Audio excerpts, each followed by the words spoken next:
Ever wonder why your avocado tree looks like a lush green jungle, but never seems to actually produce any fruit? You water it, you fertilize it, you give it plenty of sun, and yet year after year you end up with this beautiful ornamental tree and nothing to show for it at the table. You are not alone.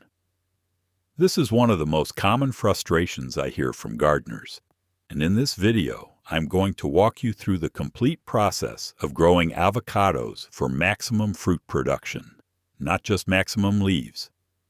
We are going to cover everything from choosing the right variety to planting, watering, fertilizing, pruning, and even the pollination secret that most people completely overlook. Plus, stick around to the end, because I have got a bonus tip that involves a simple kitchen scrap technique that can actually boost your tree's fruit set dramatically. Let's get into it. Avocados are one of the most rewarding fruit trees you can grow in your garden. There is nothing quite like walking outside and picking a perfectly ripe avocado right off your own tree. And here is the good news. Once you understand how these trees actually work and what they need to shift from vegetative growth into fruit production, you can start harvesting your own avocados consistently. So let's start by understanding how avocado trees grow and why that matters for getting fruit. Now, before we get into the steps, I want to explain something that is going to make everything else in this video make a lot more sense. Avocado trees are not like tomatoes or peppers where you plant them and a few months later you are harvesting. Avocados are a long game. If you are growing from a grafted nursery tree, which I highly recommend, and we will talk about why in a minute, you are looking at about 3 to 4 years before you see your first fruit. If you grew yours from a pit, and I know a lot of you did, because it is fun and easy, you might be waiting 7 to 15 years, and there is no guarantee the fruit will be any good. I do not say that to discourage you. I say it because understanding this timeline is going to help you make better decisions right now that will pay off down the road. Avocado trees also have a unique flowering system that directly affects how much fruit you get, but we will get into that when we talk about pollination. For now, just understand that avocados want to grow leaves. That is their default setting. Our job is to guide them toward putting energy into fruit instead. And we do that through variety selection, proper watering, smart fertilizing, strategic pruning, and making sure pollination actually happens. So let's start with the very first decision you need to make.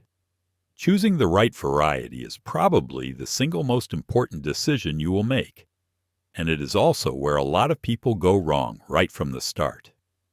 Now, if you live in zones 9 through 11, you have got the most options.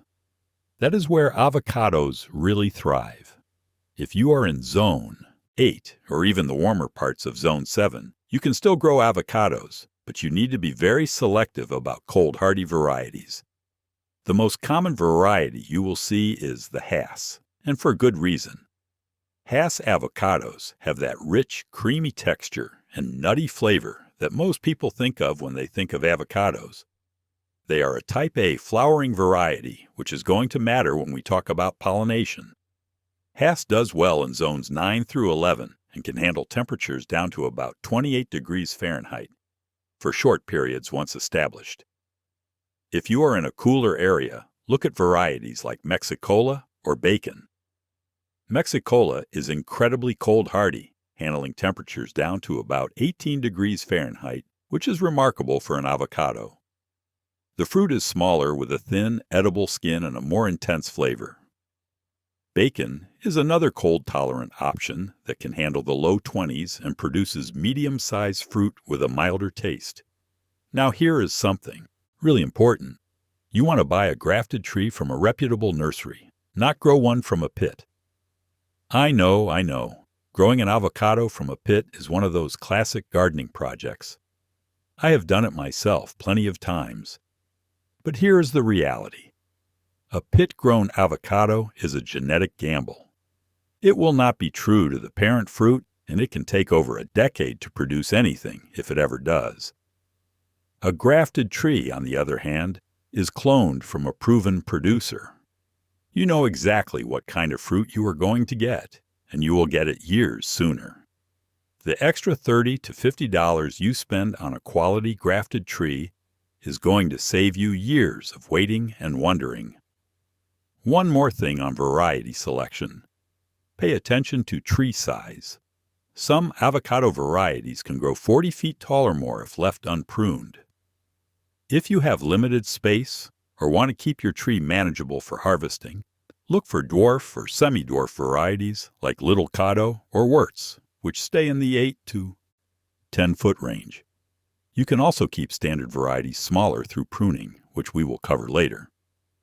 Now that you have got your tree, let's talk about getting it in the ground the right way. Where and how you plant your avocado tree is going to set the foundation for everything else. First, location. Avocados need full sun, and I mean real full sun, at least 6 hours of direct sunlight per day. But 8 or more is better. In my experience, the more sun they get, the more fruit they produce. If you are in a really hot climate, like the desert Southwest, a little afternoon shade can actually help prevent leaf burn. But for most of us, maximum sun exposure is what we are after. Now here is where a lot of people run into trouble. Avocados have very sensitive root systems, and they absolutely cannot tolerate wet feet.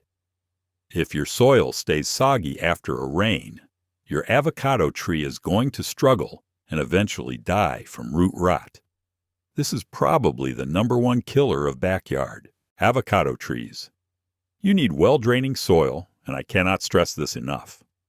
If you have heavy clay soil like I do in parts of my garden, you have got a couple of options. You can plant on a mound, raising the root zone 6 to 12 inches above the surrounding grade. This lets excess water drain away from the roots. You can also amend the planting area heavily with coarse organic material like bark mulch or well-aged wood chips to improve drainage. Or, and this is what I recommend, if you have really challenging soil, you can grow your avocado in a large container. A 25 to 50 gallon container works well, and it gives you complete control over the soil conditions. When you dig your hole, make it about twice as wide as the root ball, but no deeper. You want the top of the root ball to sit slightly above the surrounding soil level, maybe an inch or so. This helps prevent water from pooling around the trunk, which can cause crown rot. Backfill with native soil mixed with some compost, but do not go crazy with the amendments. You want those roots to eventually grow out into your native soil, so a 50-50 mix is plenty. One thing I do with every avocado I plant is create a watering basin around the tree. I build up a ring of soil about 2 to 3 feet out from the trunk that is maybe 4 inches high. This creates a basin that holds water and lets it slowly soak down to the roots. As the tree grows, I gradually extend this basin outward to encourage the roots to spread. Do not add fertilizer at planting time. I know it seems like you are giving your tree a boost, but newly planted trees need to focus on establishing roots, not pushing new growth. Fertilizer can actually burn tender new roots and stress the tree. We will talk about when and how to fertilize in a few minutes. Now let's talk about watering, and I want you to really pay attention here because this is where most people either underwater or overwater their avocados, and both will cost you fruit. Avocados are a bit of a paradox when it comes to water. They need consistent moisture, but they cannot sit in wet soil. Think of it like this. You want the soil to be like a wrung-out sponge, moist throughout, but not dripping wet. This is especially critical in the first 2 years, while the tree is getting established. For a newly planted tree, I water deeply 2 to 3 times per week during the warm months, depending on the weather and soil conditions. What I mean by deeply is letting a slow trickle of water run for about 30 to 45 minutes so it really soaks down into the root zone. Shallow, frequent watering encourages shallow roots, and shallow roots mean a tree that struggles during dry spells and produces less fruit. Once your tree is established, which takes about 2 to 3 years, You can back off to once or twice a week during the growing season. Mature trees have extensive root systems that can pull moisture from a wider area. In the winter, you can water even less frequently, maybe every 2 to 3 weeks, depending on rainfall. Now here is a trick I use to know when to water. I dig down about 6 inches into the soil near the edge of the canopy and feel the moisture level. If it is dry at that depth, it is time to water. If it is still moist, I wait another day or two. You can also use a moisture meter if you want to take the guesswork out of it. They cost about $10 to $15 and are worth every penny. Mulching is absolutely essential for avocados. I apply a thick layer of coarse organic mulch, about 4 to 6 inches deep, in a wide ring around the tree. Keep the mulch about 6 inches away from the trunk itself to prevent moisture buildup against the bark. This mulch layer does 3 important things. It keeps the soil consistently moist, it regulates soil temperature, and it feeds the tree as it breaks down. Avocados naturally grow in environments with a thick layer of leaf litter on the ground, so we are mimicking their natural conditions. One more thing about watering. If your water is high in salts or minerals, which is common in many areas, those salts can build up in the soil and burn the leaf edges. You will see brown, crispy tips on the leaves. The solution is to do a deep leaching every month or so during the growing season. This just means running water through the soil for an extended period, maybe an hour more, to flush those accumulated salts down below the root zone. By the way, if you are finding this helpful so far, take a second to subscribe and hit the bell icon so you do not miss future videos. All right, let's keep going. Now let's talk about fertilizing, and this is where we really start steering the tree toward fruit production instead of just leaf production. Avocados are heavy feeders, but they need the right nutrients at the right times. If you dump a bunch of high nitrogen fertilizer on your tree, you are going to get exactly what you do not want: a massive flush of vegetative growth with very little fruit. Nitrogen promotes leaves and stems. Phosphorus and potassium promote roots, flowers, and fruit. We need to balance these carefully. For young trees in their first 2 to 3 years, I use a balanced citrus and avocado fertilizer with roughly equal amounts of nitrogen, phosphorus, and potassium. Something like a 666 or an 888 works well. Apply it 4 times per year, in late winter, late spring, midsummer, and early fall. Follow the package directions for amounts based on the age and size of your tree. Once your tree starts producing fruit, usually around year 3 or 4 for a grafted tree, you want to shift your fertilizer strategy. Now I reduce the nitrogen and increase the phosphorus and potassium. I look for fertilizers with a ratio more like 4:8:8 or similar, where that middle and last number are higher. This tells the tree to put its energy into flowering and fruit development rather than pumping out more leaves. One nutrient that avocados need in higher amounts than most fruit trees is zinc. Zinc deficiency is really common in avocados and shows up as small, narrow leaves with yellow mottling between the veins. I apply a zinc sulfate foliar spray twice a year, once in early spring and once in midsummer. You can find zinc sulfate at most garden centers, and a little goes a long way. Mix about 1 tablespoon per gallon of water and spray it directly on the leaves on a cool morning. The leaves absorb it quickly, and you will see the difference within a few weeks.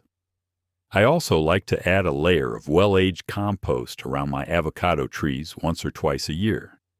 This is not a replacement for fertilizer, but it adds organic matter to the soil, feeds the beneficial microbes, and provides a slow release of nutrients over time. I spread about 2 to 3 inches of compost in a ring from about a foot away from the trunk out to the drip line of the tree. Think of it as a nutrient savings account that the tree can draw from whenever it needs to. One thing I have learned the hard way is to avoid fertilizing late in the season. If you push a bunch of new growth in fall, that tender growth is going to be vulnerable to cold damage over the winter. I stop fertilizing by early September in my Zone 9 garden. If you are in a warmer area, you might be able to push that a bit later. But generally speaking, let the tree harden off naturally heading into the cooler months. Now let's get into pruning, and this is a topic that makes a lot of people nervous. I get it. You have waited years for this tree to grow, and now I am telling you to cut parts of it off. But strategic pruning is one of the best things you can do to maximize your avocado yield, and I am going to explain exactly why and how. First, let me tell you why we prune avocados. Left to their own devices, avocado trees will grow tall and narrow, putting most of their fruit way up at the top, where you cannot reach it without a ladder or a very long picking pole.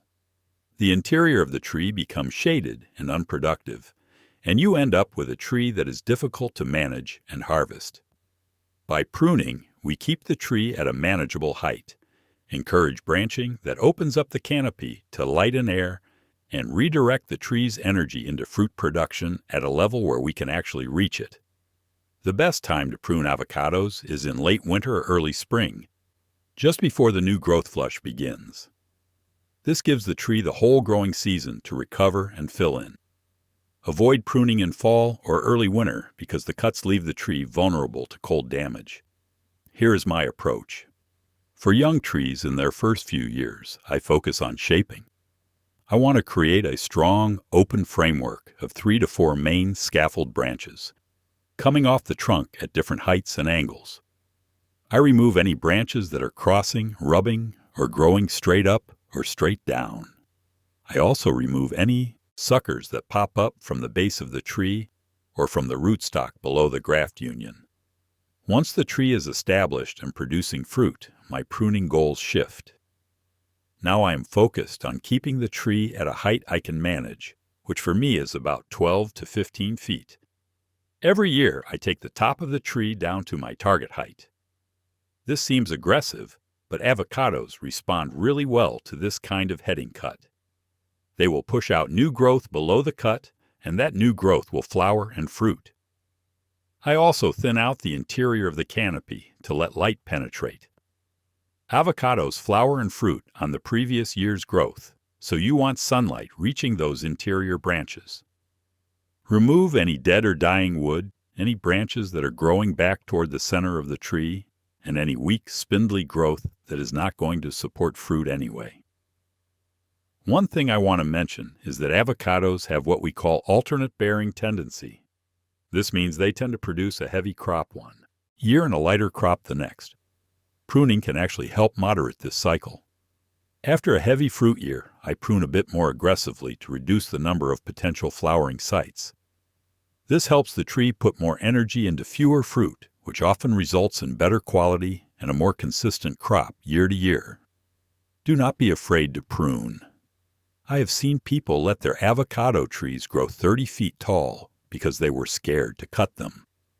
Now they have a tree that produces plenty of fruit, but it all falls and smashes on the ground before they can get to it. A well-pruned tree at a manageable height is going to give you more usable fruit than a towering giant ever will. Now we need to talk about pollination, and this is the secret that most people completely overlook. You can do everything else right, and if you are not thinking about pollination, you might still end up with a beautiful tree and very little fruit. Here is how avocado flowers work, and I promise, this is simpler than it sounds. Avocado trees are not like most fruit trees where the flower opens, a bee comes along, pollinates it, and fruit develops. Avocados have what scientists call synchronous dichogamy, which is a fancy way of saying their flowers open twice at different times of day, once as female and once as male. There are 2 types of avocado trees based on their flowering pattern, type A and type B. Type A varieties, which include Hass, Pinkerton, and Reed, have flowers that open as female in the morning and then close. The next afternoon, those same flowers reopen as male and release pollen. Type B varieties, which include Fuerte, Bacon, and Zutano, do the opposite. Their flowers open as female in the afternoon and as male the following morning, Now here is why this matters for your fruit production. If you only have one avocado tree, there may be very little overlap between when the female flowers are receptive and when pollen is available. This is especially true in cooler weather, when the flowering cycle can get even more out of sync. The result is poor pollination and low fruit set, even on a tree that is covered in flowers. The solution is to plant at least 2 avocado trees, one type A and one type B. When you have both types, there is much better overlap between male and female flower stages throughout the day, and you get dramatically better pollination and fruit set. In my garden, I have 3 avocado trees, 2 Hass, which are type A, and 1 Fuerte, which is type B. The difference in fruit production compared to when I had just a single tree is remarkable. Now I know what some of you are thinking. I only have room for 1 tree. What do? There are a few options. First, if your neighbors have avocado trees within 100 feet or so, their pollen can actually help pollinate your tree, especially if they happen to have the opposite flowering type. Bees can travel that distance easily.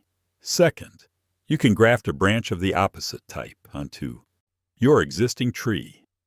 This gives you both flowering types on one tree, and it is actually not as difficult as it sounds. There are plenty of tutorials out there on how to do this.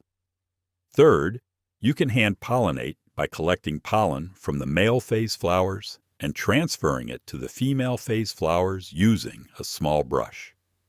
This is labor-intensive, but it works if you are really committed. One thing that helps pollination, regardless of how many trees you have, is making your garden attractive to bees. Avocado flowers are not the flashiest blooms in the garden, so bees need a reason to visit. I plant plenty of flowering herbs and annual flowers near my avocado trees to draw pollinators into the area. Lavender, rosemary, salvias, and zinnias are all great choices. The bees come for those flowers and end up visiting the avocado blossoms while they are in the neighborhood. Let's move on to harvesting, because knowing when and how to pick your avocados is just as important as everything else we have covered. Here is something that surprises a lot of new avocado growers. Avocados do not ripen on the tree. You can leave an avocado hanging on the tree for months after it has reached maturity, and it will stay hard as a rock. Ripening only happens after you pick the fruit. The tree is essentially acting as a storage system, which is actually pretty convenient once you understand it. So how do you know when an avocado is ready to pick? It comes down to size, appearance, and time. First, the fruit should have reached full size for its variety. For a Hass, that is about 5 to 12 ounces. The skin color also changes as the fruit matures. Hass avocados go from a bright green to a darker, more purplish green when mature. Other varieties may stay green even when mature, so color is not always a reliable indicator. The best way to test if your avocados are ready is to pick one and let it sit at room temperature for about a week to 10 days. If it ripens evenly and tastes good, the rest of the fruit on the tree is probably ready too. If it shrivels, stays rubbery, or tastes bitter or watery, it was picked too early, and you should wait another few weeks before trying again. In my Zone 9 garden, Hass avocados are typically ready to start picking in late spring, around April or May, and the harvest window extends all the way through fall. I do not pick them all at once. I pick what I need every week or two, and the rest stays fresh on the tree. This is one of the great things about avocados. They are practically self-storing. When you pick, use a clipper or pruning shears to cut the stem about a 1/4 inch above the fruit. Do not pull or twist the fruit off, because you can damage the branch and create an entry point for disease. Handle the fruit gently to avoid bruising. To ripen avocados indoors, just leave them on the counter at room temperature. They will be ready in about 4 to 7 days, depending on the temperature. If you want to speed things up, Put them in a paper bag with a banana or apple. Those fruits release ethylene gas, which accelerates ripening. If you want to slow things down, put mature avocados in the refrigerator. They will hold for a week or two without ripening much further. Now let's talk about some common problems you might run into and how to solve them, because even when you do everything right, nature sometimes has other plans. The first and most common problem is root rot, caused by a water mold called Phytophthora. This is the #1 killer of avocado trees, and it is almost always caused by overwatering or poor drainage. The symptoms include yellowing leaves, wilting even when the soil is moist, and leaf drop. If you dig down and check the roots, they will be brown and mushy instead of white and healthy. The best treatment is prevention. Make sure your soil drains well, do not overwater, and use that mulch layer we talked about. If you catch root rot early, you can sometimes save the tree by improving drainage, cutting back on water, and applying a phosphonate fungicide.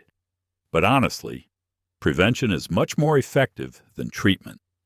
The second problem is salt burn, which shows up as brown, crispy leaf edges. This happens when salts from irrigation water or fertilizer build up in the soil. The solution is deep leaching, running water through the soil for an extended period to flush those salts below the root zone. I do this monthly during the summer months as a preventive measure. Third is sunburn on the trunk and branches. This often happens after heavy pruning, when bark that was previously shaded is suddenly exposed to direct sun. The bark can crack and become an entry point for pests and disease. If you do heavy pruning, consider painting the exposed bark with white latex paint, diluted 50-50 with water. This reflects the sun and prevents burning. Fourth is poor fruit set, despite lots of flowers. We already talked about pollination issues, but this can also be caused by heat stress or cold snaps during flowering. Avocado flowers are sensitive to temperature extremes. There is not much you can do about the weather, but making sure the tree is well watered during flowering and has good pollination partners nearby will help maximize your chances. Fifth is anthracnose, a fungal disease that causes dark, sunken spots on the fruit. This is most common in humid climates or when fruit gets wet frequently. Good air circulation through pruning helps, and you can also apply a copper fungicide if the problem is severe. Remove any affected fruit from the tree and the ground to reduce the spread of spores. Sixth is Persea mite, a tiny pest that causes brown, dead patches on the leaves. If you look closely, you can sometimes see fine webbing on the undersides of the leaves. Persea mites are most active in hot, dry weather. Regularly hosing off the undersides of the leaves can help knock down populations, and neem oil is effective as an organic control. Now for that bonus tip I promised at the beginning, and this one is really going to surprise you. You know that pile of banana peels you throw away every week? Those peels are absolutely loaded with potassium, which is exactly the nutrient your avocado tree needs to set more flowers and develop better fruit. And I am going to show you how to turn those kitchen scraps into a powerful fruit-boosting fertilizer that costs you nothing. Here's what I do. I collect banana peels throughout the week and store them in a container in the freezer. Freezing them breaks down the cell walls and makes the nutrients more available. Once I have 4 or 5 peels saved up, I take them out and let them thaw. Then I chop them up into small pieces, maybe half-inch chunks, and soak them in a gallon of water for about 48 hours. What you end up with is a potassium-rich tea that your avocado tree is going to love. I strain out the banana chunks and pour this tea directly onto the soil around my avocado trees, focusing on the air from about a foot away from the trunk, out to the drip line where the feeder roots are most active. I do this every 2 to 3 weeks during the flowering and fruiting season, which for me is late winter through early summer. The results have been noticeable. Since I started doing this about 3 years ago, I have seen fuller flower clusters, better fruit retention, and noticeably larger fruit at harvest. The potassium helps with water regulation in the plant, which reduces fruit drop during heat waves. It also improves the overall quality and flavor of the fruit. Now those banana chunks you strained out do not go to waste either. I bury them directly in the soil around my trees, about 6 inches deep and a foot or so out from the trunk. As they decompose, they continue to release potassium and other nutrients right into the root zone. It is a slow-release fertilizer that keeps on giving. You can also add other kitchen scraps to your banana peel. Tea. Coffee grounds add a little nitrogen and help acidify the soil slightly, which avocados appreciate. Crushed eggshells add calcium, which helps prevent cell breakdown in developing fruit. I just toss them all in together and let them brew. It smells a bit funky after a couple of days, I will not lie, but your avocado tree does not care about the smell. It just cares about those nutrients. One thing I want to mention is that this banana peel tea is a supplement, not a replacement for your regular fertilizing program. Think of it as a boost during the critical flowering and fruiting window when your tree is working hardest to produce that crop you have been waiting years for. Combined with everything else we have covered in this video, this simple kitchen scrap technique can make a real difference in how much fruit your tree produces. So that is everything you need to know to maximize your avocado yield and finally get fruit instead of just leaves. We covered choosing the right variety, planning for success, watering correctly, fertilizing for fruit production, pruning to keep your tree manageable, understanding pollination, harvesting at the right time, solving common problems, and that bonus banana peel trick. If you follow these steps, you are going to be well on your way to harvesting your own homegrown avocados. If you found this video helpful, make sure to subscribe and hit that bell icon so you get notified when I post new videos. I would love to hear from you in the comments below. Do you have any avocado growing tips of your own or questions about something we covered? Drop them down there and I will do my best to answer. Thanks so much for watching, and I will see you in the next one.